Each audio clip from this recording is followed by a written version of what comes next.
Durante 50 años lavé, planché y cociné para una familia que me abandonó el día que más los necesité. El sonido de mi propia voz temblando todavía me persigue en las madrugadas frías de Barcelona. Hoy, yo voy a contarte algo que nunca pensé que contaría. Y si tú, por un segundo, sientes que esto te resulta familiar, solo te pido que dejes un like y te suscribas, porque esta historia puede ayudar a alguien a acercarse al amor de Dios. Amén. Mi nombre es Carmen Montserrat. Tengo 72 años y vivo en una casa de 3 plantas en el barrio de Gracia que construí ladrillo a ladrillo junto a mi difunto esposo Josep. Esta mañana, como todas las mañanas desde hace 6 meses, despierto con el rosario entre las manos y el corazón partido en 1000 pedazos.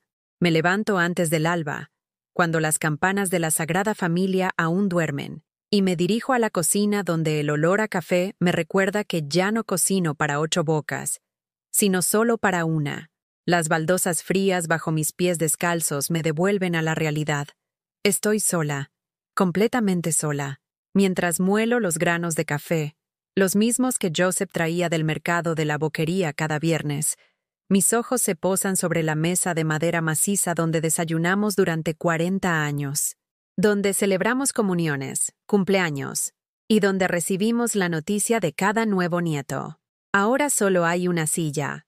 Las otras 7 están apiladas en el trastero, cubiertas de polvo y de recuerdos que duelen al tocarlos. La primera señal llegó hace exactamente 6 meses y 3 días. Era un martes lluvioso de octubre, de esos que en Barcelona te calan hasta los huesos. Sonó mi teléfono, ese Nokia viejo que mis hijos siempre criticaban, y era la voz de mi nuera Monse, fría como el mármol de la tumba de Josep. Carmen, escúchame bien porque solo lo voy a decir una vez. David está muy estresado con el trabajo y los niños. No podemos seguir viniendo todos los domingos. Necesitamos nuestro espacio familiar. Tú lo entiendes, ¿verdad? No era una pregunta, era una sentencia. Pero yo, ingenua de mí, pensé que era temporal. Que mi hijo David, ese niño al que amamanté durante 2 años, al que llevé en brazos cuando tenía fiebre, al que esperé despierta cada madrugada cuando salía de fiesta siendo adolescente, volvería. Que mis nietos Mark y Paula preguntarían por su avia Carmen, como me decían con esa dulzura que solo los niños saben dar. Me equivoqué. Ese mismo martes, después de colgar el teléfono, me senté en mi butaca favorita, esa de terciopelo granate que Josep me regaló por nuestro 20º aniversario, y abrí mi Biblia por el Salmo 27. Aunque mi padre y mi madre me dejaran, con todo, Jehová me recogerá. Las letras se difuminaron tras mis lágrimas. Por primera vez en décadas, dudé si Dios realmente me estaba escuchando. La segunda señal llegó en noviembre. Era el cumpleaños de mi nieta Paula, que cumplía 8 años.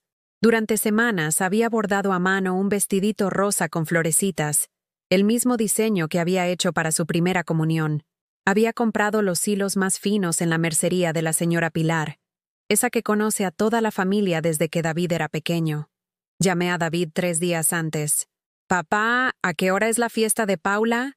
¿Quieres que lleve la tortilla de patatas que tanto le gusta?» Silencio. Un silencio tan largo que pensé que se había cortado la llamada. «Mira, mamá, este año vamos a hacer algo más íntimo. Solo nosotros 4. Ya sabes cómo son las cosas ahora. Paula está en una etapa difícil, y Monse cree que es mejor. Que es mejor que no vengas». Mi corazón se detuvo. Paula, mi nieta, esa niña que corría hacia mí gritando, «¡Avia, Avia!», cada vez que me veía, que se quedaba dormida en mis brazos mientras le cantaba nanas catalanas, ahora estaba en una etapa difícil, y yo era el problema. «¿Pero por qué, Filmeu? ¿Qué he hecho mal?» «No has hecho nada mal, mamá. Es solo que, bueno, tú no lo entiendes. Tienes tus costumbres de antes, tus comidas pesadas, tus historias repetidas. Los niños se aburren, mis historias repetidas. Esas historias sobre cómo conocí a su padre en las fiestas de Gracia, cómo trabajamos juntos para comprar esta casa, cómo sus abuelos vinieron de Andalucía con una maleta de cartón y el sueño de darle una vida mejor a sus hijos. Historias que pensé que eran nuestro tesoro familiar, pero que ahora eran una molestia. Esa noche no cené. Me quedé sentada en la cocina, con el vestidito rosa sobre mis rodillas, pasando los dedos por cada puntada que había hecho con amor. En la pared colgaban las fotos de todos los cumpleaños anteriores. David soplando velas a los 5 años. Mark aprendiendo a caminar agarrado de mi falda. Paula con su primer diente de leche bajo la almohada. Tomé mi rosario, el mismo que mi madre me regaló el día de mi boda, y recé. Recé como no había rezado desde que enterramos a Joseph. Dios mío, ayúdame a entender. Dame fuerzas para aceptar tu voluntad, pero no me abandones en esta soledad que me está matando por dentro. El eco de mi voz resonó en la cocina vacía, rebotando entre las cazuelas que ya no uso y los platos que ya no ensucio. La tercera señal, la más cruel de todas, llegó en diciembre. Era Nochebuena. Era el 24 de diciembre de 2023. Había pasado toda la semana anterior preparando los canelones de la Avia Mercé, esa receta que Joseph decía que sabía a gloria bendita. Compré la carne en la carnicería de Can Tomás, donde me conocen desde hace 30 años, y preparé la bechamel como mi suegra me había enseñado, con paciencia, removiendo sin parar para que no se cortara. La mesa estaba puesta para 6 personas. Manteles de lino bordados que había guardado desde la boda, las copas de cristal que solo sacábamos en Navidad, y en el centro, el Belén que hacíamos juntos cada año, aquel donde el niño Jesús tenía una manita rota, porque Mark lo había tirado cuando tenía 3 años, pero que yo nunca quise cambiar porque esos desperfectos eran parte de nuestra historia familiar. A las 7 de la tarde, cuando ya tenía la cena lista y el turrón de Gijona cortado en porciones perfectas, sonó el teléfono. Era David. «Mamá, no vamos a poder ir. Paula está con fiebre y Montse dice que es mejor que nos quedemos en casa. No queremos contagiarte. Ya sabes que a tu edad cualquier cosa puede ser peligrosa». Mi edad, como si fuera un estorbo, como si mi existencia fuera un riesgo que había que evitar. «Pero Phil, tengo todo preparado. Los canelones están en el horno. He puesto la mesa. ¿No pueden venir aunque sea un ratito? Puedo quedarme lejos de Paula si está malita». «Que no, mamá. Ya está decidido. Además, mañana por la mañana nos vamos a casa de los padres de Montse en Sitges. Pasaremos allí el resto de las fiestas. Es que sus padres están mayores y necesitan compañía». Sus padres estaban mayores. Ellos tenían 65 y 67 años. Yo tenía 72, y aparentemente no necesitaba compañía de nadie. Colgué el teléfono y me quedé de pie en el recibidor, mirando mi reflejo en el espejo ovalado que Joseph había colgado ahí cuando nos mudamos. La mujer que me devolvía la mirada era mayor, sí, pero seguía siendo la misma Carmen que había criado 3 hijos, que había trabajado en la fábrica textil de Poblenou durante 20 años mientras cuidaba de la casa, que había velado a sus propios padres hasta el último suspiro. Volví a la cocina y apagué el horno. Los canelones se enfriarían. El turrón se quedaría sin partir. Las copas de cristal volverían a su vitrina hasta el año que viene, si es que había un año que viene para nosotros. Me senté en mi silla de siempre y miré las otras 5 vacías. En la de Joseph, puse su foto de la mesita de noche. En la de David, dejé el jersey que le había tejido para Navidad, uno azul marino con su inicial bordada. En la de Montse, nada. En las de Mark y Paula, puse los regalos que había comprado. Un libro de aventuras para él y una muñeca artesanal para ella, de esas que hacen en el mercado de Santa Yucia. Cené sola, masticando cada bocado de canelón como si fuera arena. El silencio de la casa era tan denso que podía escuchar el tic-tac del reloj de pared que Joseph arreglaba cada vez que se retrasaba. Cada segundo que pasaba sonaba como una gota cayendo en un pozo sin fondo. Esa noche, después de recoger la mesa y guardar toda la comida en táperes que sabía que se echarían a perder, subí al dormitorio que había compartido con Joseph durante 40 años. Me arrodillé junto a la cama, como hacía cada noche, y recé. Pero esta vez las palabras salieron entrecortadas, mezcladas con lágrimas que no podía contener. «Señor Jesús, no entiendo tu plan. Durante 50 años he dado todo por esta familia. Limpié vómitos, curé rodillas raspadas, me desvelé con fiebres. Trabajé dobles turnos para pagarles estudios universitarios. Perdoné palabras hirientes. Tragué humillaciones. Callé cuando me gritaban por cualquier tontería. ¿Para qué? ¿Para acabar cenando sola en Nochebuena? Mi voz se quebró completamente. ¿Acaso no he sido una buena cristiana? ¿No he puesto siempre a la familia por delante de todo, como nos enseñaste? ¿Por qué permites que me traten como si fuera un mueble viejo que estorba? No hubo respuesta. Solo el viento de diciembre golpeando contra los cristales de la ventana. Los días siguientes fueron una sucesión de silencios. Ninguna llamada para preguntar cómo había pasado las fiestas. Ningún mensaje de agradecimiento por los regalos que había dejado en su portal el día 26, cuando sabía que habían vuelto de Sitges porque vi luz en su piso desde la calle. En Año Nuevo, mientras Barcelona se llenaba de petardos y gritos de celebración, yo estaba en el sofá viendo las campanadas en la televisión, con las 12 uvas que había comprado en el mercado de la Libertad. Cada uva sabía a soledad.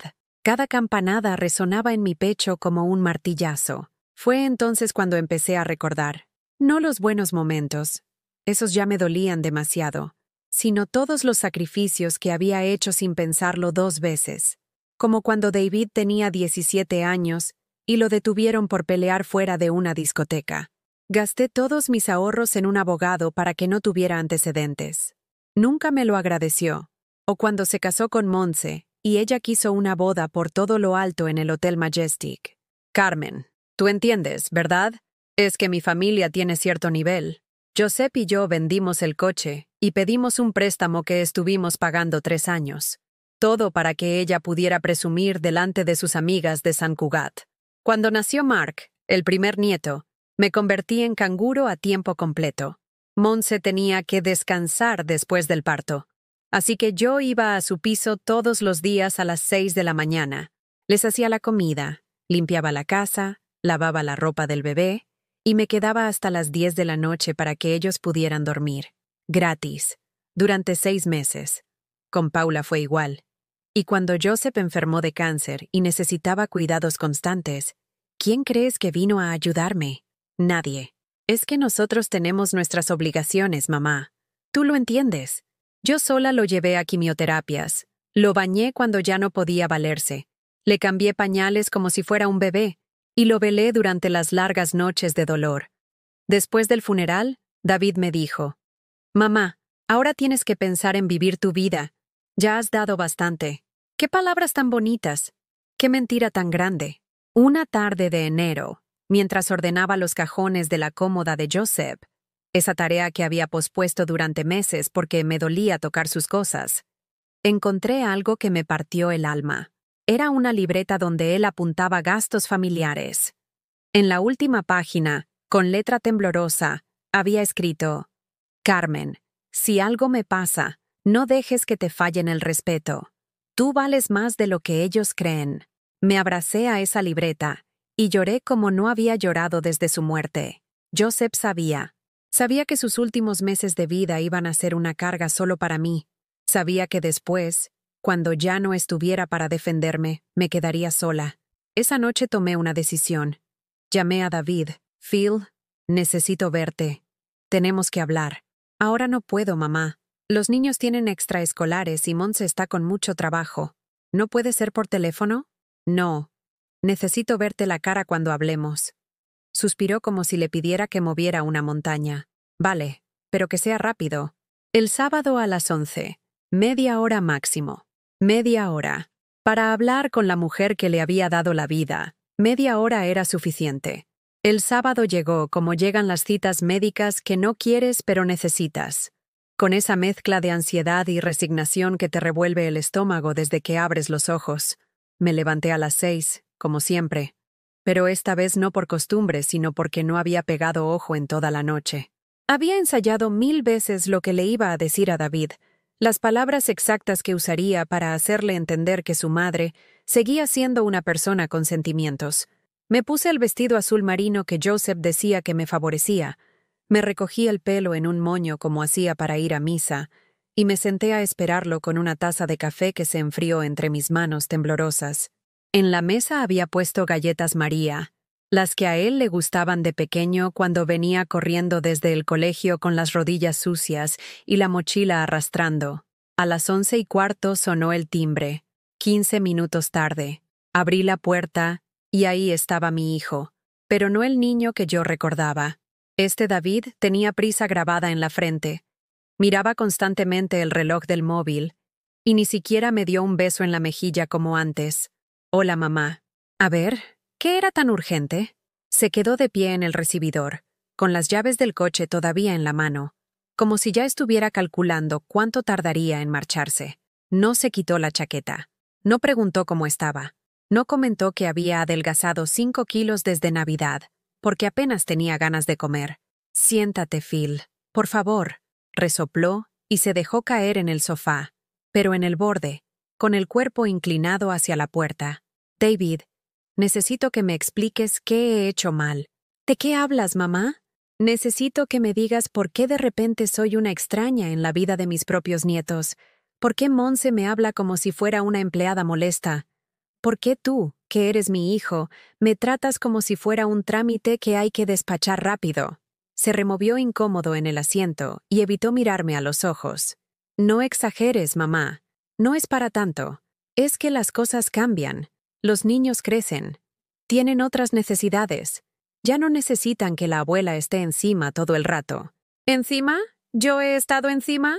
Bueno, es que tú no te das cuenta, pero a veces eres un poco pesada. La palabra cayó como una bofetada. Pesada. La mujer que había trabajado 12 horas diarias para pagarle la universidad era pesada. La que había hipotecado la casa para comprarle su primer piso era pesada. La que había cuidado a sus hijos cuando él se iba de viaje de trabajo era pesada. ¿Pesada cómo? Ay, mamá, no me hagas decirte estas cosas. Es que siempre estás con lo mismo. Que si cuando éramos pequeños, que si el abuelo Josep, que si las tradiciones familiares. Los niños se aburren con esas historias. Y luego están tus comidas. ¿Qué pasa con mis comidas? Son muy fuertes, mamá. Mucho aceite, mucha grasa. Monse está intentando que los niños coman sano. Tus cocidos y tus guisos no encajan con eso. Mis cocidos. Los mismos con los que él había crecido sano y fuerte. Los mismos que pedía a gritos cuando venía de la universidad con sus amigos. Mamá, haz aquel cocido que está de muerte, me decía. Y yo corría al mercado, compraba los mejores garbanzos, la mejor morcilla, y cocinaba para 6 personas aunque él fuera solo. Y luego está el tema de la casa. ¿Qué tema? David miró hacia el techo, como si las palabras que buscaba estuvieran escritas en las vigas de madera que Joseph había barnizado con tanto cariño. Es que esta casa es muy vieja, mamá, huele a cerrado. Los muebles están anticuados. Los niños no se sienten cómodos aquí. Están acostumbrados a cosas más modernas. Miré a mi alrededor. La casa donde había criado a mis 3 hijos, donde habíamos celebrado bautizos, comuniones y bodas. Los muebles que Josep y yo habíamos ido comprando pieza a pieza, ahorrando durante meses para cada compra.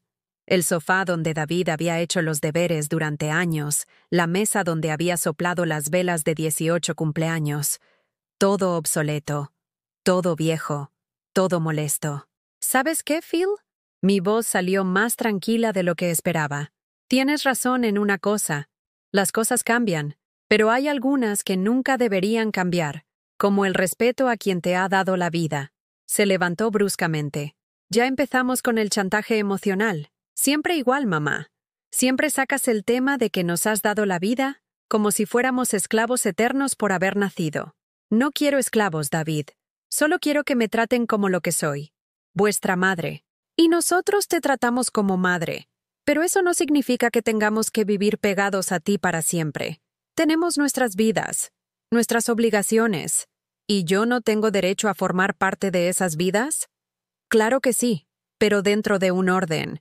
Sin agobiar, sin estar siempre encima. Ahí estaba otra vez esa palabra. Encima.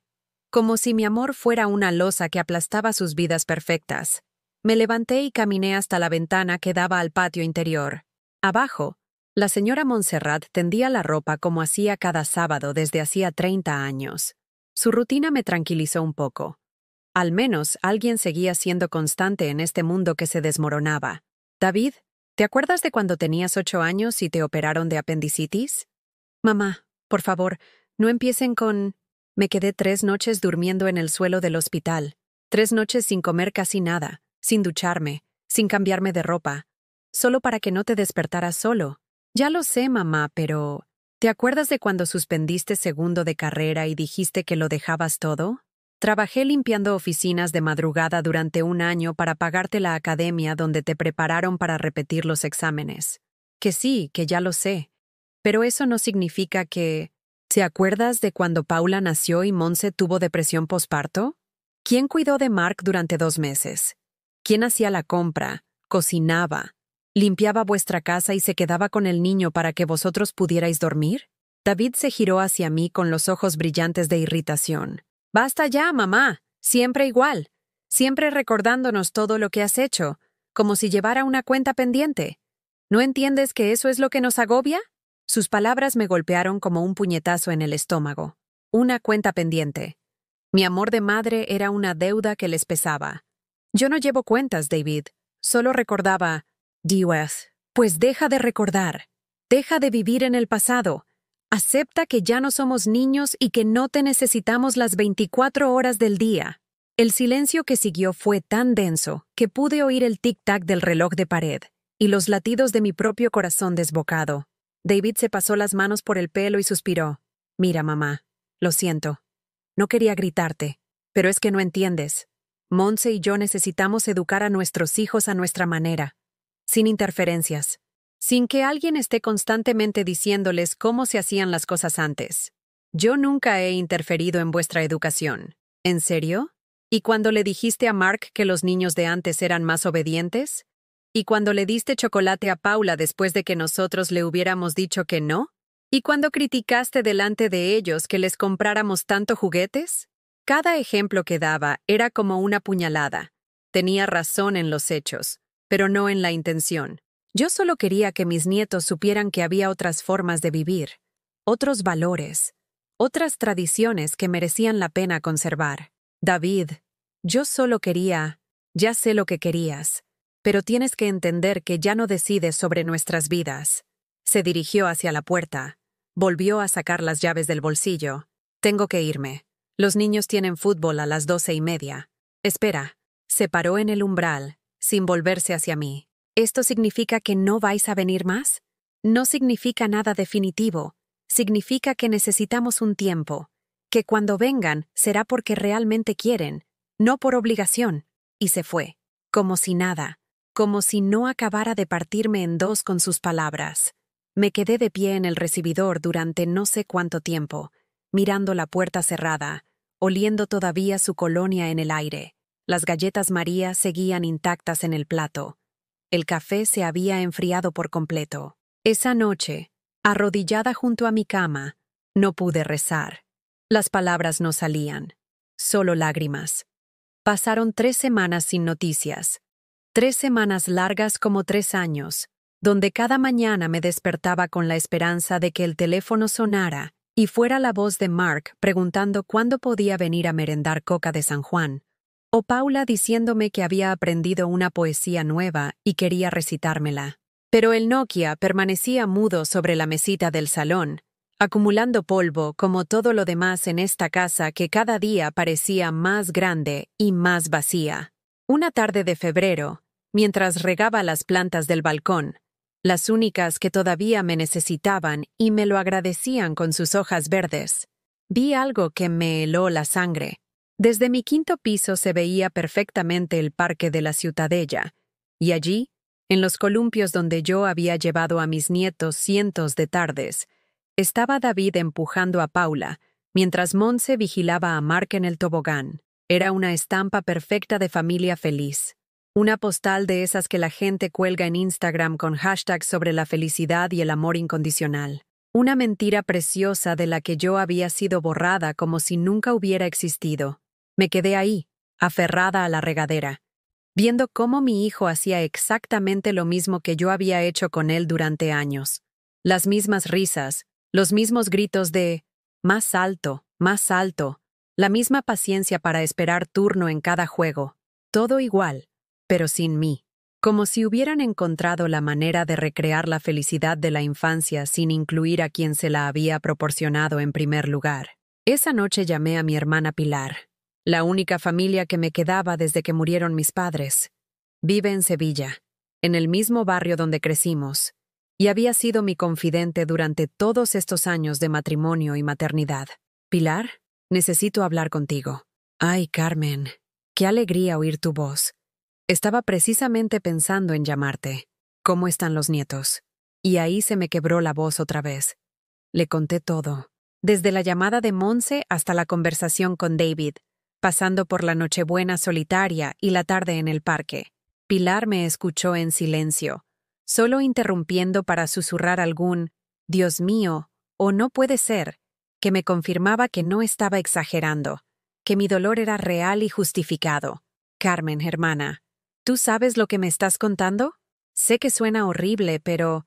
No suena horrible. Es horrible.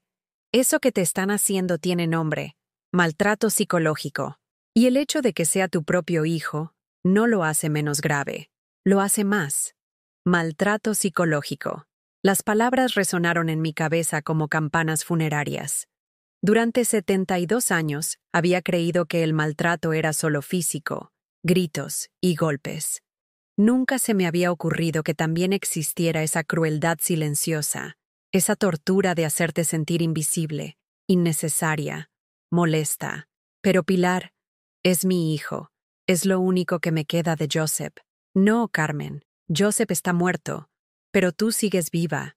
Y mereces vivir con dignidad, no como un perro que mendiga migajas de cariño.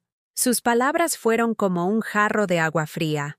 Pilar nunca había tenido pelos en la lengua. Era de esas mujeres que llamaban a las cosas por su nombre sin edulcorar la realidad para que doliera menos. ¿Qué hago entonces? De momento, nada. Pero empieza a pensar en Carmen, no en la madre de David ni en la abuela de Mark y Paula. Piensa en la mujer que eres, en lo que quieres para el tiempo que te queda de vida. Colgué el teléfono más confundida que nunca. Durante toda mi vida había definido mi identidad por mi relación con otros. Era la esposa de Joseph, la madre de David, Andrés y Mercedes, la abuela de 4 nietos. Pero ¿quién era Carmen? ¿Qué quedaba de mí cuando me quitaban todos esos roles? A la semana siguiente, el domingo, decidí hacer algo que no había hecho en años: salir sola. Me puse mi mejor vestido, el mismo que había llevado a la boda de mi sobrina el año anterior, y me fui a misa a la parroquia de Santa María del Mar, no a la de mi barrio, donde me conocía todo el mundo y me preguntarían por la familia. Quería estar entre desconocidos, ser una más entre la multitud de fieles que llenaba las bancadas de madera oscura. El padre Miguel, un cura joven con barba que parecía más un profesor universitario que un sacerdote, habló ese día sobre la parábola del hijo pródigo, pero lo hizo desde un ángulo que nunca había escuchado, desde la perspectiva del padre que espera. Hermanos, siempre nos fijamos en el hijo que se va y regresa arrepentido. Pero ¿qué hay del padre que se queda? ¿Qué hay de quien ama sin condiciones y recibe ingratitud a cambio? Dios no nos pide que seamos mártires de los caprichos ajenos. Nos pide que amemos, sí, pero también que nos amemos a nosotros mismos como hijos suyos que somos. Era como si estuviera hablando directamente conmigo, como si hubiera leído mi corazón y hubiera decidido predicar sobre mi dolor específico. Después de la misa, me acerqué a él. «¿Padre? ¿Podría hablar con usted?» «Por supuesto, hija. ¿En qué puedo ayudarla?»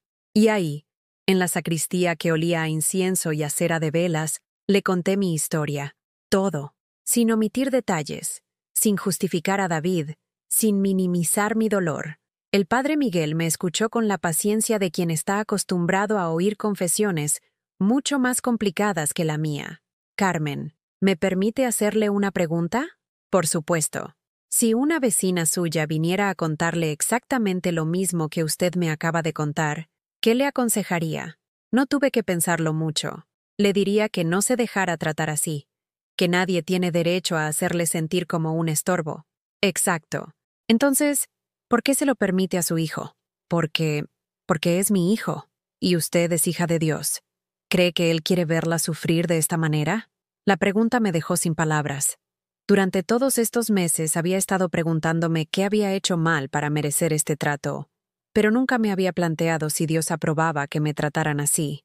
El amor verdadero, Carmen, no es sumisión ciega, es respeto mutuo. Si su hijo no la respeta, usted tiene derecho a protegerse. Eso no significa dejar de amarlo, significa amarse también a usted misma. Salí de Santa María del Mar con un peso diferente en el pecho. No más ligero, pero sí distinto.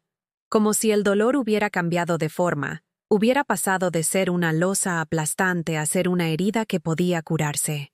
Esa tarde, por primera vez en semanas, me preparé una cena decente. Lubina a la plancha con verduritas, una copita del vino que Joseph guardaba para ocasiones especiales, y de postre, un yogur con miel. Puse la mesa como si fuera a recibir invitados. Mantel, servilleta de tela, cubiertos buenos. Pero la invitada era yo. Mientras cenaba, pensé en todas las veces que me había saltado comidas, porque no me parecía importante cocinar solo para mí. En todas las noches que había cenado de pie en la cocina, cualquier cosa, mientras veía las noticias en la pequeña televisión del mostrador, como si mi hambre, mi placer, mi bienestar, no merecieran la ceremonia que siempre había reservado para otros. Después de cenar, en lugar de lavar los platos inmediatamente como hacía siempre, los dejé en el fregadero y me senté en el sofá con una manta sobre las piernas. Cogí el libro que tenía a medias desde hacía meses, una novela sobre una mujer que heredaba una casa en la Toscana y empezaba una nueva vida a los 60 años. Y leí hasta que se me cerraron los ojos. Fue la primera noche en semanas que dormí de un tirón. Al día siguiente, lunes, me desperté con una sensación extraña. Tardé un rato en identificarla. Era curiosidad. Curiosidad por saber qué haría ese día. Cómo llenaría las horas sin esperar llamadas que no llegaban ni preparando comidas para gente que no vendría. Desayuné despacio, saboreando cada sorbo de café, y luego salí a caminar por el barrio, pero no con el paso acelerado de quien tiene prisa por volver a casa a seguir esperando. Caminé como una turista en su propia ciudad, fijándome en escaparates que veía todos los días, pero nunca miraba realmente, parándome a leer carteles de eventos culturales, observando a la gente que pasaba con sus vidas ocupadas y importantes. En la plaza de la Vila de Gracia, donde cada agosto se celebran las fiestas del barrio, me senté en un banco y simplemente observé. Niños jugando mientras sus abuelos los vigilaban desde otros bancos, parejas jóvenes compartiendo bocadillos, señoras mayores como yo alimentando palomas con migas de pan. Y fue entonces cuando caí en la cuenta de algo que me estremeció. Todas esas abuelas tenían una sonrisa tranquila en la cara. Ninguna parecía estar sufriendo por hijos ingratos o nietos que las evitaban. ¿Era yo la única que había fracasado como madre? ¿O simplemente era la única que no había aprendido a poner límites? Esa tarde tomé mi segunda decisión importante. Llamé a David, pero esta vez no para suplicar ni para quejarme. Esta vez para informar. David, soy mamá. Ah, hola. ¿Qué tal? Bien. Te llamo para decirte que he estado pensando en lo que hablamos el otro día. Ah, ¿sí? Sí. Y tienes razón en una cosa. Necesitáis vuestro espacio. Así que durante una temporada no voy a llamaros ni a insistir en veros. Hubo un silencio al otro lado de la línea. ¿En serio? En serio. Cuando queráis verme, ya me llamaréis. Vale, pues... Vale. Me parece bien. Perfecto. Dale un beso a los niños de mi parte. Y colgué. Por primera vez en meses, yo había colgado primera. Pasaron 3 semanas sin noticias. 3 semanas largas como 3 años, donde cada mañana me despertaba con la esperanza de que el teléfono sonara y fuera la voz de Mark preguntando cuándo podía venir a merendar coca de San Juan, o Paula diciéndome que había aprendido una poesía nueva y quería recitármela. Pero el Nokia permanecía mudo sobre la mesita del salón, acumulando polvo como todo lo demás en esta casa que cada día parecía más grande y más vacía. Una tarde de febrero, mientras regaba las plantas del balcón, las únicas que todavía me necesitaban y me lo agradecían con sus hojas verdes. Vi algo que me heló la sangre. Desde mi quinto piso se veía perfectamente el parque de la Ciutadella, y allí, en los columpios donde yo había llevado a mis nietos cientos de tardes, estaba David empujando a Paula mientras Monse vigilaba a Mark en el tobogán. Era una estampa perfecta de familia feliz. Una postal de esas que la gente cuelga en Instagram con hashtags sobre la felicidad y el amor incondicional. Una mentira preciosa de la que yo había sido borrada como si nunca hubiera existido. Me quedé ahí, aferrada a la regadera, viendo cómo mi hijo hacía exactamente lo mismo que yo había hecho con él durante años. Las mismas risas, los mismos gritos de más alto, la misma paciencia para esperar turno en cada juego. Todo igual, pero sin mí. Como si hubieran encontrado la manera de recrear la felicidad de la infancia, sin incluir a quien se la había proporcionado en primer lugar. Esa noche llamé a mi hermana Pilar, la única familia que me quedaba desde que murieron mis padres. Vive en Sevilla, en el mismo barrio donde crecimos, y había sido mi confidente durante todos estos años de matrimonio y maternidad. Pilar, necesito hablar contigo. Ay, Carmen, qué alegría oír tu voz. Estaba precisamente pensando en llamarte. ¿Cómo están los nietos? Y ahí se me quebró la voz otra vez. Le conté todo. Desde la llamada de Monse hasta la conversación con David, pasando por la Nochebuena solitaria y la tarde en el parque. Pilar me escuchó en silencio, solo interrumpiendo para susurrar algún «Dios mío» o «No puede ser», que me confirmaba que no estaba exagerando, que mi dolor era real y justificado. Carmen, hermana, ¿tú sabes lo que me estás contando? Sé que suena horrible, pero... No, no suena horrible. Es horrible. Eso que te están haciendo tiene nombre. Maltrato psicológico. Y el hecho de que sea tu propio hijo no lo hace menos grave, lo hace más. Maltrato psicológico. Las palabras resonaron en mi cabeza como campanas funerarias. Durante 72 años había creído que el maltrato era solo físico, gritos y golpes. Nunca se me había ocurrido que también existiera esa crueldad silenciosa, esa tortura de hacerte sentir invisible, innecesaria, molesta. Pero Pilar, es mi hijo. Es lo único que me queda de Joseph. No, Carmen, Joseph está muerto, pero tú sigues viva, y mereces vivir con dignidad, no como un perro que mendiga migajas de cariño. Sus palabras fueron como un jarro de agua fría. Pilar nunca había tenido pelos en la lengua.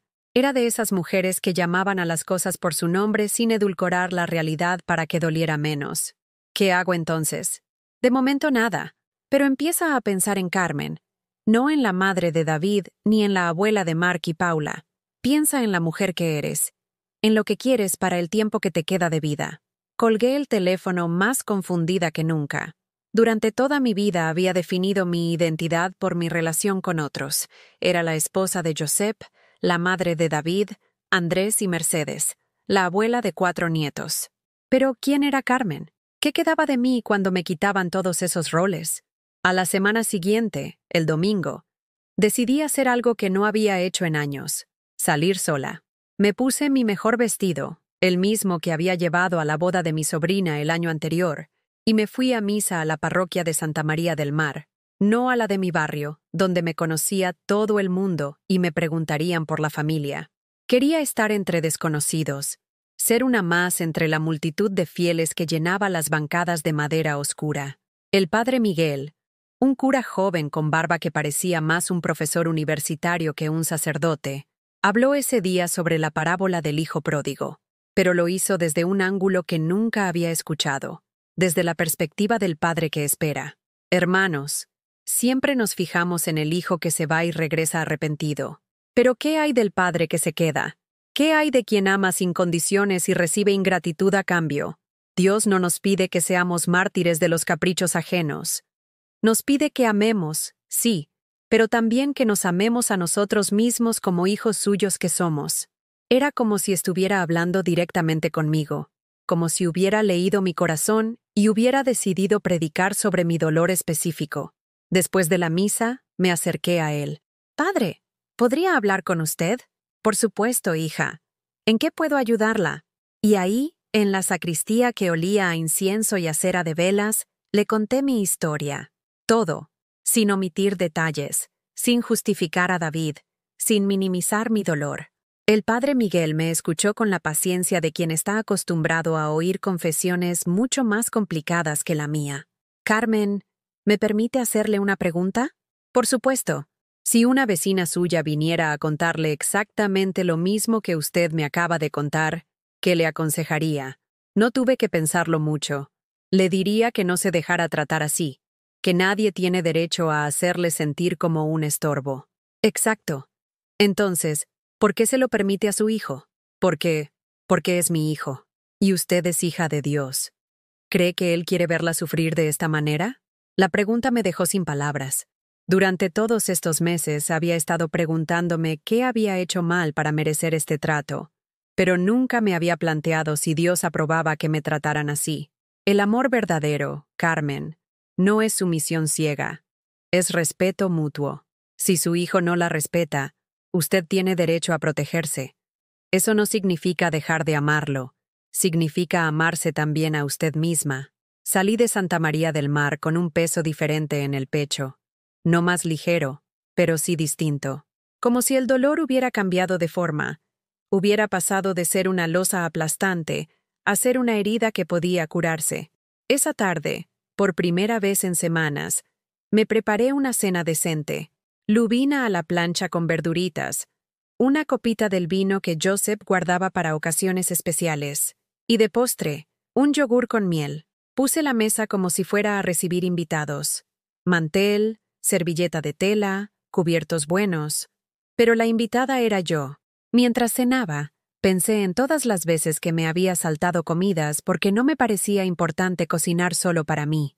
En todas las noches que había cenado de pie en la cocina, cualquier cosa, mientras veía las noticias en la pequeña televisión del mostrador, como si mi hambre, mi placer, mi bienestar no merecieran la ceremonia que siempre había reservado para otros. Después de cenar, en lugar de lavar los platos inmediatamente como hacía siempre, los dejé en el fregadero y me senté en el sofá con una manta sobre las piernas. Cogí el libro que tenía a medias desde hacía meses, una novela sobre una mujer que heredaba una casa en la Toscana y empezaba una nueva vida a los 60 años. Y leí hasta que se me cerraron los ojos. Fue la primera noche en semanas que dormí de un tirón. Al día siguiente, lunes, me desperté con una sensación extraña. Tardé un rato en identificarla. Era curiosidad. Curiosidad por saber qué haría ese día. Cómo llenaría las horas sin esperar llamadas que no llegaban ni preparando comidas para gente que no vendría. Desayuné despacio, saboreando cada sorbo de café, y luego salí a caminar por el barrio, pero no con el paso acelerado de quien tiene prisa por volver a casa a seguir esperando. Caminé como una turista en su propia ciudad, fijándome en escaparates que veía todos los días, pero nunca miraba realmente, parándome a leer carteles de eventos culturales, observando a la gente que pasaba con sus vidas ocupadas y importantes. En la plaza de la Vila de Gracia, donde cada agosto se celebran las fiestas del barrio, me senté en un banco y simplemente observé. Niños jugando mientras sus abuelos los vigilaban desde otros bancos. Parejas jóvenes compartiendo bocadillos. Señoras mayores como yo alimentando palomas con migas de pan. Y fue entonces cuando caí en la cuenta de algo que me estremeció. Todas esas abuelas tenían una sonrisa tranquila en la cara. Ninguna parecía estar sufriendo por hijos ingratos o nietos que las evitaban. ¿Era yo la única que había fracasado como madre? ¿O simplemente era la única que no había aprendido a poner límites? Esa tarde tomé mi segunda decisión importante. Llamé a David, pero esta vez no para suplicar ni para quejarme. Esta vez para informar. David, soy mamá. Ah, hola. ¿Qué tal? Bien. Te llamo para decirte que he estado pensando en lo que hablamos el otro día. Ah, ¿sí? Sí. Y tienes razón en una cosa. Necesitáis vuestro espacio. Así que durante una temporada no voy a llamaros ni a insistir en veros. Hubo un silencio al otro lado de la línea. ¿En serio? En serio. Cuando queráis verme, ya me llamaréis. Vale. Pues, vale. Me parece bien. Perfecto. Dale un beso a los niños de mi parte. Y colgué. Por primera vez en meses, yo había colgado primera. Llevaba 3 semanas disfrutando de mis clases de italiano y de mi nueva rutina cuando sonó el teléfono un viernes por la noche. Era David, y su voz sonaba diferente. No con la prisa habitual, sino con algo parecido a la preocupación. «Mamá, ¿podemos hablar?» «Por supuesto, Phil. Dime, ¿podría venir a tu casa mañana?» «Con Monse y los niños. Hay algo que tenemos que discutir contigo». El corazón me dio un vuelco. Durante un segundo, la Carmen de antes revivió en mí. Esa mujer que se emocionaba con cualquier migaja de atención familiar. Pero luego recordé la tranquilidad de estas últimas semanas, la paz de cenar sin esperar llamadas, de acostarme sin revisar el teléfono por si había mensajes perdidos. ¿Ha pasado algo? Luego hablamos, ¿vale? ¿A las 11 está bien? Perfecto. Esa noche no pude concentrarme en mi diario. Escribí 3 líneas y las borré. Intenté estudiar italiano, pero las palabras se difuminaban ante mis ojos. Finalmente me fui a la cama con el rosario entre las manos y recé como no hacía desde hacía semanas. Señor, danos paz en esta reunión. Si vienen arrepentidos, que yo sepa perdonar. Si vienen a manipularme, que me des fuerzas para mantenerme firme en mi nueva vida. Hágase tu voluntad, no la mía. Pero al decir estas palabras me di cuenta de que por primera vez en mucho tiempo, mi voluntad y la de Dios podrían ser la misma cosa. A las 11 en punto sonó el timbre. Abrí la puerta y ahí estaban los 4. David con traje, como si viniera de una reunión de trabajo. Monse con ese aire de superioridad que nunca se quitaba. Mark con la mirada perdida en el móvil. Y Paula, mi pequeña Paula, que me miró con ojos tímidos como si ya no supiera si podía abrazarme o no. «Hola, Avia», me dijo bajito. «Hola, amor mío», le respondí, y le di un beso en la frente. Ella me abrazó las piernas con una fuerza que me confirmó lo que ya sabía. Los niños no habían elegido esta separación. Nos sentamos en el salón, yo en mi butaca de siempre. Ellos en el sofá como si fueran una delegación oficial. David carraspeó y miró a Monse, que asintió como dándole permiso para hablar. «Mamá, hemos estado pensando en lo que hablamos hace unas semanas. ¿Sí? Y creemos que tal vez nos precipitamos, que tal vez fuimos un poco duros contigo». Monse puso los ojos en blanco, como si estas palabras le costaran un esfuerzo sobrehumano. «El caso es que los niños te echan de menos», continuó David, «sobre todo Paula, y hemos pensado que podríamos volver a las visitas familiares, pero con algunas condiciones». Ahí estaba. Condiciones. Como si yo fuera una empleada problemática a la que daban una segunda oportunidad. «Dime cuáles son esas condiciones». Waila, Monse se inclinó hacia adelante, tomando el control de la conversación como siempre hacía cuando quería imponer su voluntad. «Mira, Carmen, vamos a ser sinceros. Los niños han crecido y tienen otros gustos. Ya no pueden comer las comidas tan pesadas que tú cocinas. Así que cuando vengamos tendrás que preparar cosas más ligeras. Ensaladas, pescado a la plancha, ese tipo de cosas». Asentí sin decir nada. Y otro tema importante. Las historias del pasado. Los niños se aburren cuando les cuentas cómo eran las cosas antes. Tienen que vivir en el presente, no en tus recuerdos. ¿Lo entiendes? Entiendo lo que me dices. Perfecto. Y también tenemos que hablar de los regalos.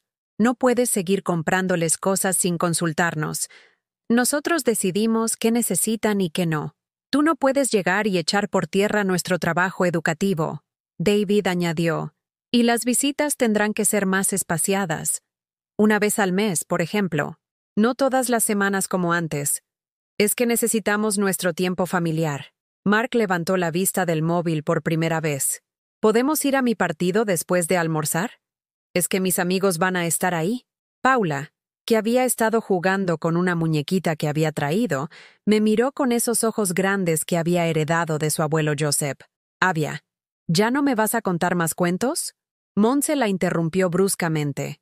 Paula, ya hemos hablado de esto. La Avia te puede contar cuentos de libros, pero no esas historias inventadas que confunden a los niños. Historias inventadas. Se refería a los cuentos que yo improvisaba sobre princesas valientes y dragones buenos, a las aventuras que inventaba con personajes que se parecían a ella y a Mark, a esas fantasías que nacían del amor y que la hacían reírse hasta que le dolía la barriga. Me quedé un momento en silencio, mirándolos a todos. David evitaba mi mirada. Monse me observaba con esa sonrisa fría que ponía cuando creía que había ganado una batalla. Mark había vuelto a su pantalla. Solo Paula me miraba directamente, esperando mi respuesta. Y fue entonces cuando supe lo que tenía que hacer. ¿Ya habéis terminado? ¿Cómo? David pareció sorprendido por mi tono tranquilo. Pregunto si ya habéis terminado de enumerar vuestras condiciones. Bueno, sí. Básicamente eso es todo. ¿Te parece bien? Me levanté de mi butaca y caminé hacia la ventana. Desde allí se veía el parque donde había llevado a los niños tantas tardes, donde les había enseñado a identificar pájaros y a recoger hojas de colores en otoño. ¿Sabes una cosa, David? Durante 3 semanas he estado viviendo sin esperaros. Y ha sido la primera vez en años que he dormido tranquila. Mamá, no. Déjame terminar. He descubierto que puedo cenar sin cocinar para 8 personas. Que puedo ver la televisión que me gusta sin preguntar si a alguien le molesta. Que puedo gastar mi dinero en lo que me hace ilusión sin pedir permiso a nadie. Me giré hacia ellos. He empezado a estudiar italiano.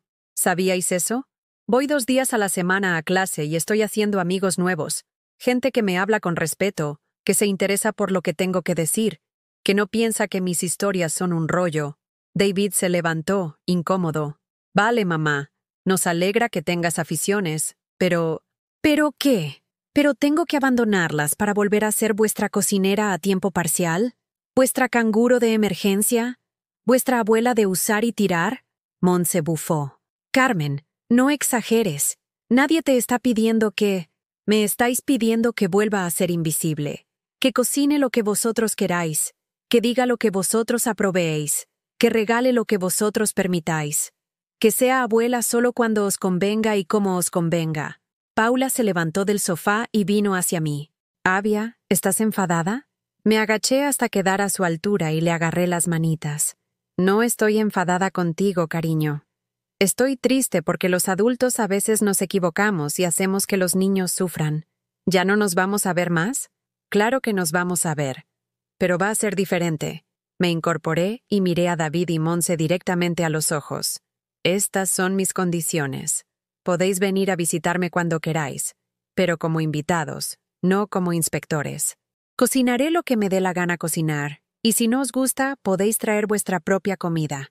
Contaré las historias que quiera contar, y si os aburren, podéis iros al salón a ver la televisión. Mamá, no seas ridícula. Y otra cosa más. No quiero regalos por compromiso ni visitas por obligación. Si venís, que sea porque realmente queréis estar aquí. Si no, prefiero que no vengáis. David se pasó la mano por el pelo, ese gesto que hacía desde pequeño cuando se frustraba. No puedes darnos un ultimátum así. No es un ultimátum, es una declaración de dignidad. Monse se levantó bruscamente cogiendo su bolso. Esto es increíble. Después de todo lo que hemos venido a ofrecerte, ¿tú nos pones condiciones? ¿Tú a nosotros? Sí. Yo a vosotros, porque soy vuestra madre y abuela, no vuestra empleada. Mark levantó la vista del móvil, tal vez alertado por el tono tenso de la conversación. ¿Nos vamos ya? Es que se me va a hacer tarde. David miró a Monse, luego me miró a mí. Mamá, creo que necesitas pensar mejor las cosas. Esto no puede quedar así. Tienes razón. No puede quedar así. Puede quedar mejor. Paula volvió a abrazarme las piernas. Avia, ¿me puedes contar un cuento ahora? Antes de que pudiera responder, Monse la agarró de la mano. Paula, nos vamos. Ya. Pero yo quiero quedarme con la Avia. He dicho que nos vamos. Los vi marchar desde la ventana. David caminaba deprisa, con las manos en los bolsillos. Monse hablaba por teléfono, probablemente contándole a alguien lo maleducada y egoísta que había sido su suegra. Mark iba varios pasos por detrás, con los auriculares puestos, y Paula se giraba cada pocos metros para mirar hacia mi ventana, hasta que desaparecieron al doblar la esquina. Me quedé allí de pie durante un rato largo, sintiendo algo que no sabía si era tristeza o alivio, tal vez las dos cosas a la vez. Tal vez eso era lo que se sentía cuando por fin decidías respetarte a ti misma. Esa noche escribí en mi diario: hoy les he dicho que no por primera vez en mi vida. Duele. pero duele menos que decir siempre que sí y desaparecer en el proceso. Los días que siguieron a esa reunión familiar fueron los más extraños que había vivido nunca.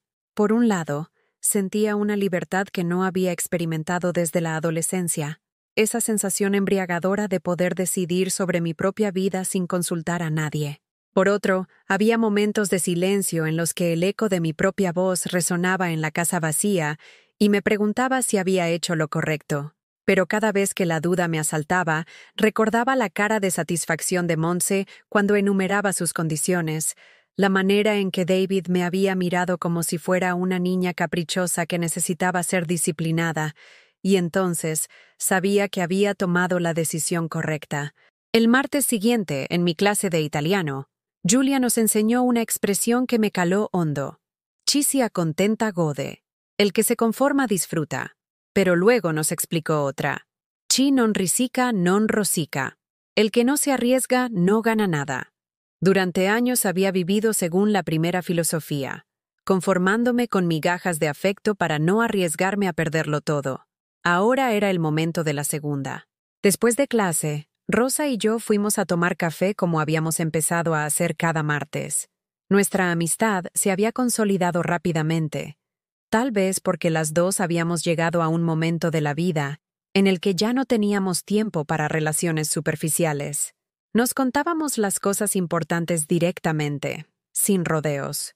¿Cómo te sientes después de lo del sábado?, me preguntó mientras removía su cortado. Como si hubiera saltado de un acantilado y todavía no supiera si hay agua abajo o rocas. Rosa se rió con esa risa franca que tanto me gustaba de ella. Pues yo creo que hay agua, y que va a estar perfecta para nadar. Me contó entonces algo de su propia experiencia que nunca me había explicado antes. Cuando su marido murió, sus hijos también quisieron tomar control de su vida. El mayor había insistido en que vendiera la casa y se fuera a vivir con ellos. La hija quería que se deshiciera del coche porque, a su edad, era peligroso conducir. Fue mi cuñada quien me abrió los ojos. Me dijo, «Rosa, ¿tú has perdido la cabeza junto con tu marido? Porque que yo sepa, sigues siendo la misma persona que era capaz de gestionar una casa, criar 3 hijos y trabajar 8 horas al día. ¿Por qué de repente ya no puedes decidir dónde vivir? ¿Y qué hiciste?» Les dije que me dieran 1 año. 1 año para demostrarles que podía cuidar de mí misma. Y aquí estoy, 5 años después, viviendo sola, conduciendo mi cochecito rojo, y más feliz que nunca. Sus palabras me dieron el último empujón que necesitaba. Esa tarde llamé a una agencia de viajes que había visto anunciada en el periódico. «Buenos días. Querría información sobre viajes organizados a Italia». «Por supuesto. ¿Para cuándo y para cuántas personas?» «Para una persona. Para mayo, si es posible». «¿Solo para una persona? ¿Estás segura?» La pregunta me molestó. Como si una mujer de mi edad no tuviera derecho a viajar sola.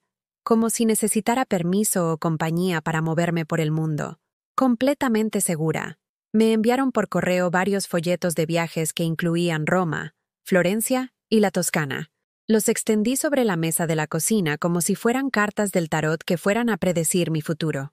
10 días recorriendo lugares que había visto solo en documentales, probando comidas de las que había leído en libros, practicando el italiano que estaba aprendiendo con tanto entusiasmo. El precio era considerable, 1.200 euros. Pero por primera vez en mi vida, no tuve que consultar el gasto con nadie. Era mi dinero, mis ahorros, mi decisión. Llamé a la agencia al día siguiente y reservé plaza para el viaje del 15 al 25 de mayo. ¿Necesita habitación individual o doble? Individual. Ah, perfecto. Le enviaremos toda la documentación por correo. Colgué el teléfono con el corazón acelerado.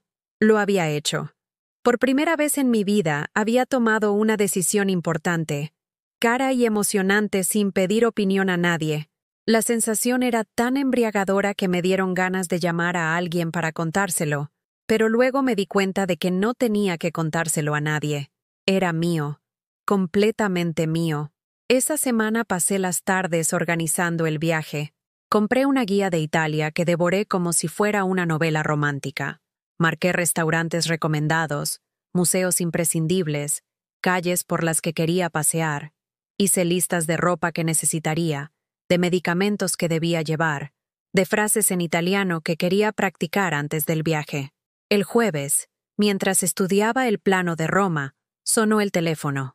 Era David. Mamá, ¿podemos hablar? Claro.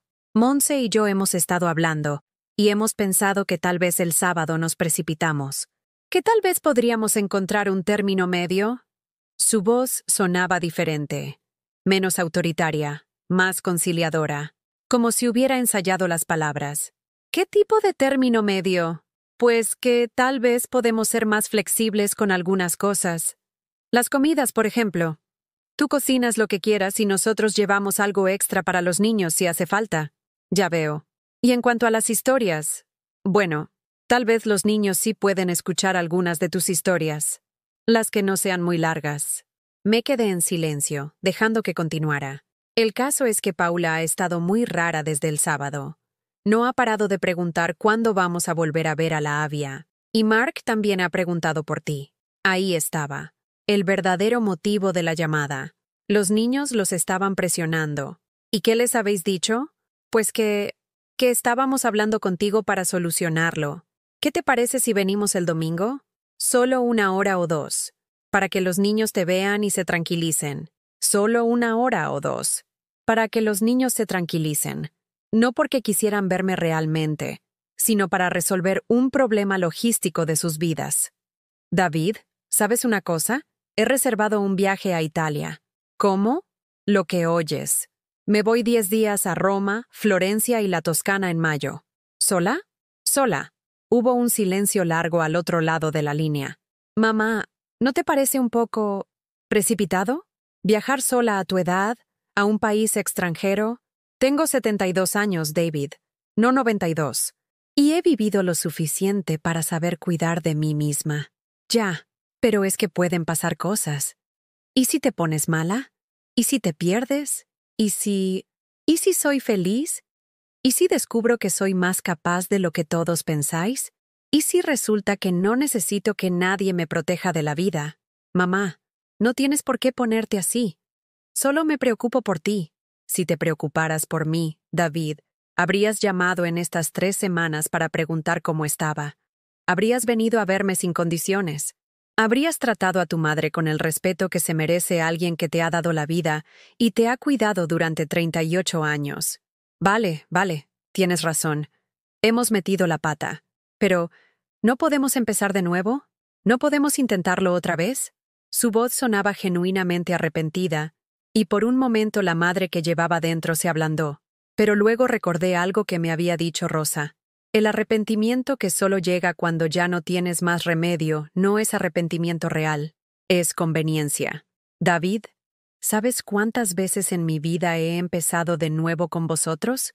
Cada vez que me gritabais y luego veníais a pedirme perdón, cada vez que me ignorabais durante semanas y luego aparecíais como si nada hubiera pasado. Cada vez que me tratabais mal y luego me dabais migajas de cariño para que me tranquilizara. Pero esta vez es diferente. No, esta vez soy yo la que es diferente. Me levanté y caminé hasta la ventana. El sol se estaba poniendo sobre Barcelona, tiñendo el cielo de naranja y rosa. Era precioso. Diles a los niños que los quiero mucho, que siempre los voy a querer, pero que la Avia ha decidido vivir su vida, y que cuando ellos sean mayores y quieran conocerme de verdad, aquí estaré. Mamá. Y David, una cosa más. Cuando vuelva de Italia, voy a apuntarme a más cursos. Tal vez pintura, tal vez baile. Voy a llenar mi vida de cosas que me hagan ilusión. Si queréis formar parte de esa vida, sois bienvenidos. Pero si no, no voy a seguir esperándoos. Colgué el teléfono sin esperar su respuesta. Esa noche, mientras preparaba la cena para una sola persona, me di cuenta de que por primera vez en meses no tenía esa sensación de vacío en el pecho. Al contrario, tenía una sensación de plenitud que hacía años que no experimentaba. Después de cenar, llamé a Pilar. Hermana, ¿sabes qué he hecho? Dime. Me he reservado un viaje a Italia. Sola. 10 días. El grito de alegría de Pilar se oyó tan fuerte que tuve que separar el teléfono de la oreja. ¡Carmen! ¡Qué maravilla! Estoy tan orgullosa de ti. ¿Y sabes qué más? David ha llamado para intentar volver a las visitas familiares. ¿Y qué le has dicho? Que soy yo la que ha cambiado, no ellos. Eso es, hermana. Eso es exactamente lo que tenías que decirle. Esa noche escribí en mi diario: hoy he entendido lo que significa quererse a una misma. No es egoísmo, es supervivencia. Es reconocer que también soy hija de Dios y que merezco ser tratada con amor y respeto.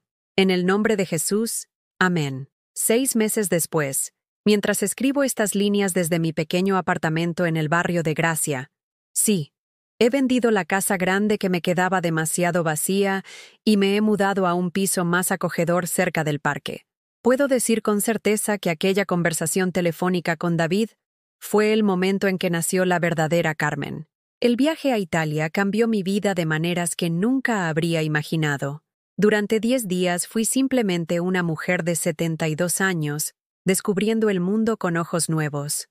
En Roma, me senté en los escalones de la Fontana di Trevi y pedí un deseo que no tenía nada que ver con que mi familia volviera, sino con que yo siguiera creciendo. En Florencia, lloré de emoción delante del David de Miguel Ángel, no por tristeza, sino por belleza pura.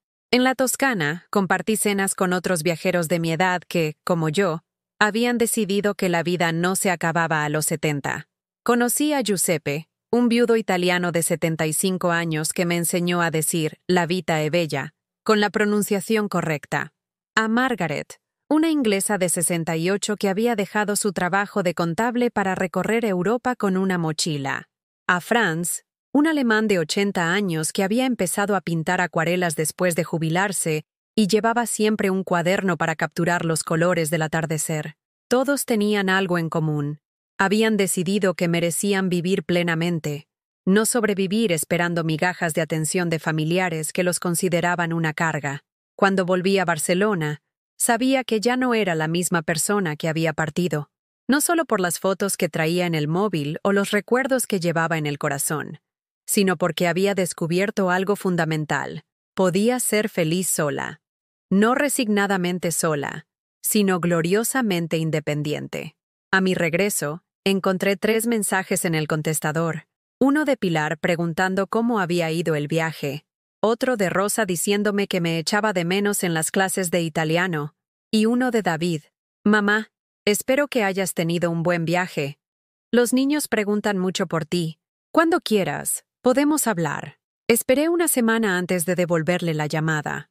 Una semana que dediqué a deshacer la maleta despacio, a procesar todo lo que había vivido, a acomodarme de nuevo en mi rutina, pero con la perspectiva de alguien que había probado otros sabores de la vida. «David, soy mamá. Ya he vuelto». «Mamá, ¿qué tal el viaje? ¿Cómo estás?» «Muy bien. Mejor que en años. Me alegro. Oye, ¿te parece si venimos este domingo? Los niños tienen muchas ganas de verte». Y ahí estaba otra vez, la misma propuesta de siempre. Pero esta vez yo había cambiado las reglas del juego. «David, si queréis venir, sois bienvenidos. Pero venid porque realmente queréis estar conmigo, no porque os sintáis obligados.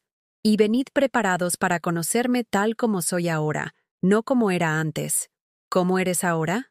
Ahora soy una mujer que estudia italiano, que viaja sola, que tiene planes propios y que no va a volver a pedir perdón por ocupar espacio en el mundo. Hubo un silencio. «Vale, mamá. Creo que nos vendría bien conocer a esa mujer». El domingo vinieron, los 4, pero esta vez la atmósfera era completamente diferente. Yo había preparado pasta con pesto, una receta que había aprendido en Italia, y tenía sobre la mesa las fotos del viaje y algunos regalos que había traído para los niños. Paula se abalanzó sobre mí como si no me hubiera visto en años.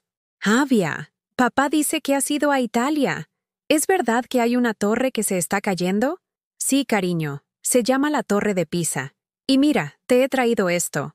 Le di una pequeña réplica de la torre que había comprado en un mercadillo florentino. Sus ojos se iluminaron como si le hubiera regalado un tesoro. Mark, ya más mayor y aparentando desinterés, se acercó cuando saqué la cámara de fotos. «¿Esas son fotos de verdad? ¿No las has hecho con el móvil? Son de una cámara de fotos antigua que llevé para el viaje. ¿Quieres ver?» Y por primera vez en meses, Mark dejó de lado el móvil y se sentó a mi lado para ver las fotos una por una, haciendo preguntas sobre cada lugar, cada monumento, cada persona que había conocido. David y Monse se quedaron al principio un poco apartados, como si no supieran muy bien cómo relacionarse con esta nueva versión de mí, pero poco a poco se fueron acercando, atraídos por las historias que contaba, por las anécdotas divertidas del viaje, por la energía diferente que yo irradiaba. «Mamá», me dijo David cuando ya se iban, «te veo diferente». ¿Diferente cómo? Más, no sé cómo decirlo, más tú. Sonreí. Es que por primera vez en muchos años soy yo misma, no la persona que creía que vosotros necesitabais que fuera. Esa noche escribí en mi diario: «Hoy he entendido que el amor verdadero no es sacrificarse hasta desaparecer, es mantenerse entero para poder dar desde la abundancia, no desde la carencia». Los meses siguientes establecimos una nueva dinámica familiar. Las visitas se espaciaron, pero se volvieron genuinas. Ya no venían por obligación ni yo los esperaba con ansiedad. Cuando venían, compartíamos momentos reales. Paula me ayudaba a preparar postres mientras me contaba cosas del colegio. Mark me enseñaba juegos en su móvil mientras yo le enseñaba algunas palabras en italiano. David empezó a preguntarme por mis clases y mis proyectos como si realmente le interesaran. Monse siguió siendo Monse, pero ya no me afectaba su frialdad porque había aprendido que el problema no era mío sino suyo. Incluso llegó a admitir, una tarde que vino sola con los niños, que le impresionaba ver lo activa que me había vuelto. Activa. Como si cuidar de mí misma fuera una actividad extracurricular en lugar de un acto de supervivencia básico. Pero lo más importante es que ya no dependía de ellos para ser feliz. Tenía mis clases de italiano, donde Julia nos había empezado a enseñar canciones napolitanas que cantábamos a coro los martes por la tarde. Tenía mi grupo de viaje, con quienes ya estaba planificando una excursión a Portugal en primavera. Tenía mis paseos matutinos por el parque, donde había empezado a reconocer a otros vecinos que también habían decidido que la jubilación era el momento de empezar a vivir, no de empezar a esperar la muerte. Tenía, sobre todo, una relación nueva con Dios. Ya no le pedía que cambiara a los demás para que yo fuera feliz. Le agradecía cada mañana por haberme dado la fuerza de cambiar yo misma. «Señor», le decía durante mis oraciones matutinas, «gracias por enseñarme que también soy tu hija, que también merezco amor y respeto, que también tengo derecho a ocupar mi lugar en este mundo que has creado». Una tarde de otoño, mientras regaba mis plantas, ahora tengo todo el balcón lleno de geranios y albahaca, vi por la ventana una escena que me recordó a mí misma de hace un año. Una mujer mayor, de unos 60 años, estaba en el parque con lo que parecían ser sus hijos adultos y sus nietos, pero ella se quedaba siempre un paso atrás, cargando bolsas, recogiendo juguetes, corriendo detrás de los niños mientras los adultos hablaban entre ellos sin incluirla. La reconocí inmediatamente. Era yo. Era la mujer que yo había sido durante décadas, invisible en mi propio papel de madre y abuela. Bajé al parque y me acerqué a ella cuando su familia se fue. «Disculpe, ¿se encuentra bien?». Me miró con ojos cansados. Sí, solo un poco cansada. Es que mis hijos tienen mucho trabajo y yo les echo una mano con los nietos cuando puedo». «¿Y usted qué hace para sí misma?». La pregunta pareció sorprenderla. «¿Para mí? Pues, cuidar de la familia. Para eso están las abuelas, ¿no?». Le sonreí con la sonrisa de quien ha estado exactamente donde ella está. ¿Sabe una cosa? Yo también pensaba eso, hasta que descubrí que las abuelas también somos personas, y que merecemos cuidar de nosotras mismas tanto como cuidamos de los demás. Hablamos durante media hora. Le conté mi historia, no para dramatizar, sino para mostrarle que había otras maneras de vivir esta etapa de la vida. Le di el número de la Academia de Idiomas, le hablé de los grupos de viajeros mayores, le sugerí que se apuntara a alguna actividad que fuera solo para ella. Se fue con una expresión diferente en la cara, más pensativa, como si hubiera plantado una semilla de posibilidad en su cabeza. Esa noche, mientras cenaba tranquila en mi nueva cocina más pequeña pero más acogedora, pensé en todo el camino recorrido, desde aquella Nochebuena solitaria hasta esta nueva vida que había construido ladrillo a ladrillo, decisión a decisión, no a no. No había sido fácil. Había tenido momentos de soledad, de duda, de preguntarme si había hecho lo correcto. Pero cada mañana que me despertaba sin la ansiedad de esperar llamadas que no llegaban, cada tarde que disfrutaba haciendo algo que me gustaba, cada noche que me acostaba con la conciencia tranquila de haber vivido el día para mí misma, me confirmaba que había elegido bien. David y yo nunca volvimos a tener la relación de antes, pero tampoco la queríamos. Ahora teníamos una relación de adulto a adulto, basada en el respeto mutuo en lugar de en la culpa y la manipulación. Él había aprendido que su madre era una persona con derecho propio, y yo había aprendido que ser madre no significaba ser invisible. Los nietos crecieron viendo a una abuela que viajaba, que estudiaba, que tenía amigos, que se reía a menudo. Y creo, o al menos espero, que eso les enseñará que envejecer no significa rendirse, sino reinventarse. Mientras escribo estas últimas líneas, el sol se pone sobre Barcelona y tiñe mi pequeño salón de luz dorada. Mañana es martes, lo que significa clase de italiano. La semana que viene tengo cita con Rosa para ir al teatro. El mes que viene empiezo un curso de acuarela que me recomendó Franz desde Alemania, con quien mantengo correspondencia desde el viaje a Italia. Tengo 73 años, vivo sola, y soy más feliz que nunca, porque finalmente entendí lo que Jesús quería decir cuando nos enseñó a amar al prójimo como a nosotros mismos. El secreto estaba en esa última parte, como a nosotros mismos. No se puede dar amor real desde el vacío, solo desde la plenitud. Y ahora, una pregunta para ti que has escuchado esta historia. ¿Has vivido alguna vez algo parecido? ¿O conoces a alguien que lo haya vivido? ¿Cómo la fe te ayudó a encontrar tu camino? Cuéntamelo en los comentarios. Si esta historia te ha llegado al corazón, déjame tu like y suscríbete al canal para que este mensaje pueda llegar a alguien que necesita escucharlo. Que Dios bendiga a todos los que han pasado por algo así. En el nombre de Jesús, amén. Ahora, quiero invitarte a un momento de calma y recogimiento. Cada historia nos deja heridas y enseñanzas, y es en la oración donde encontramos el consuelo y la fuerza para seguir adelante. Por eso, ahora te propongo elevar juntos nuestras palabras a Dios, buscando esperanza, paz y un nuevo aliento para el corazón. Cierra tus ojos y ora conmigo. Señor amado, Dios de la vida y de la esperanza, hoy me arrodillo con el corazón abierto para presentarte la historia de tantas mujeres y hombres que, como Carmen, entregaron sus años, sus fuerzas y sus lágrimas a una familia que, llegado el momento, les dio la espalda. Tú, que conoces los secretos más profundos de nuestro ser, sabes cuánto duele ese abandono, cuánto hiere ser tratado como un estorbo después de haberlo dado todo. Hoy quiero poner en tus manos a Carmen Montserrat, y junto con ella, a cada persona que escucha estas palabras y se siente reflejada en su dolor. Tú sabes, Señor, lo que significa cocinar, planchar, limpiar, cuidar, velar noches enteras por los hijos, y luego experimentar el vacío de una mesa con sillas vacías. Tú sabes lo que significa esperar llamadas que nunca llegan, preparar una cena con amor y que el silencio responda en lugar de las risas. Pero también sabemos, Padre, que en ti nunca estamos solos. Tu palabra lo dice en el Salmo 27. Aunque mi padre y mi madre me dejaran, con todo, Jehová me recogerá. Hoy te pedimos que esas promesas se hagan carne en la vida de cada corazón herido. Que el eco de estas palabras penetre en los rincones más oscuros de la soledad y encienda allí una luz que nunca se apaga, la certeza de que tú no abandonas. Señor, dale a Carmen y a cada mujer que sufre en silencio la valentía de reconocerse hija tuya antes que nada.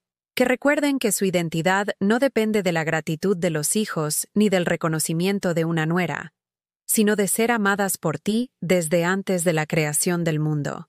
Que comprendan que no son invisibles a tus ojos, que cada lágrima suya es contada, cada suspiro registrado, cada oración escuchada.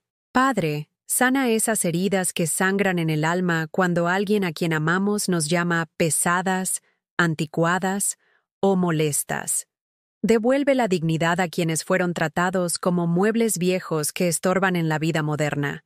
Tú nos has creado a todos con propósito, con misión y con valor. Nadie pierde su valor con la edad.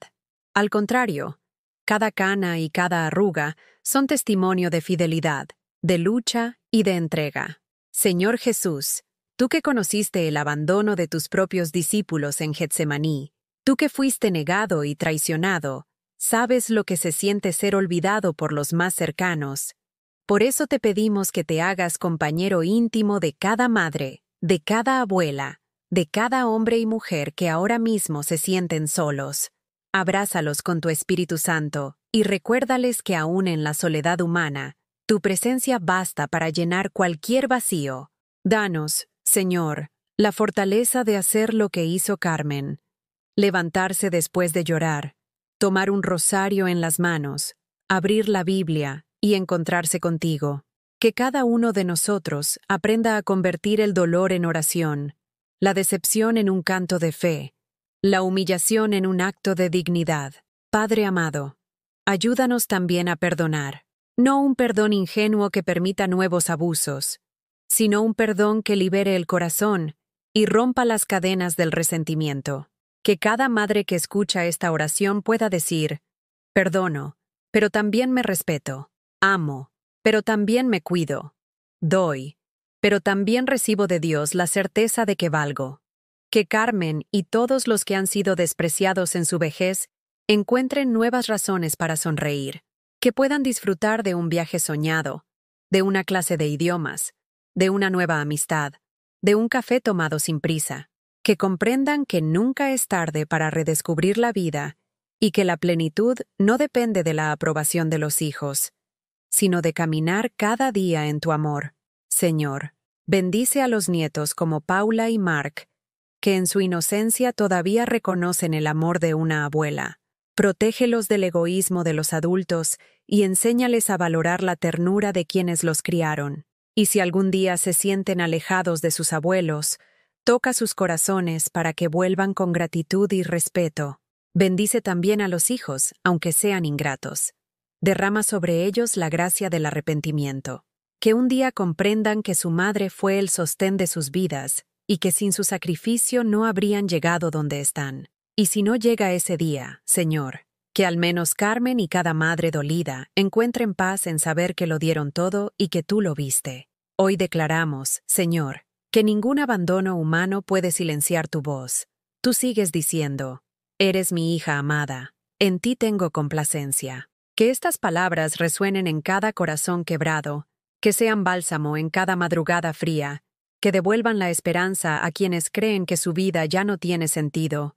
Padre eterno, danos la gracia de vivir con dignidad los años que nos regalas. Enséñanos que cuidarnos a nosotros mismos también es obedecer tu mandamiento de amar al prójimo como a nosotros mismos. Que cada madre sepa que cocinar solo para sí misma también es sagrado, que leer un libro a solas puede ser oración, que viajar sola puede ser comunión contigo, porque donde quiera que vayamos, tú estás presente. Señor, que esta oración llegue a cada rincón donde haya una Carmen llorando en silencio. Toca esas vidas y revístelas de fuerza. Que tu espíritu sea un abrazo que sostenga, que tu palabra sea lámpara en la oscuridad, que tu amor sea un hogar donde siempre se pueda volver. Y ahora, con humildad pero con confianza, pedimos que cada soledad se transforme en encuentro contigo, que cada lágrima se transforme en semilla de esperanza, que cada silencio se transforme en canción de fe, que cada abandono se transforme en oportunidad para redescubrir la vida. Señor Jesús, gracias por recordarnos que nunca es tarde para empezar de nuevo, que como Carmen, podamos levantarnos un día, mirarnos al espejo y decir: soy hija de Dios, valiosa, digna, amada. No estoy sola, porque el Señor camina conmigo. Bendice a esta comunidad que escucha y ora unida. Llénanos de compasión para no repetir con otros las heridas que hemos sufrido. Haznos capaces de cuidar, acompañar y valorar a nuestros mayores como tú nos mandas. Y finalmente, Señor, Te pedimos que esta oración sea semilla de esperanza en cada corazón, que quien la escuche sienta tu paz como un manto cálido, envolviendo sus hombros cansados. Que comprendan que no importa cuán grande sea la traición humana, tu amor es infinitamente mayor. En el nombre poderoso de Jesucristo, que venció al abandono, al desprecio y a la muerte, oramos y confiamos. Amén.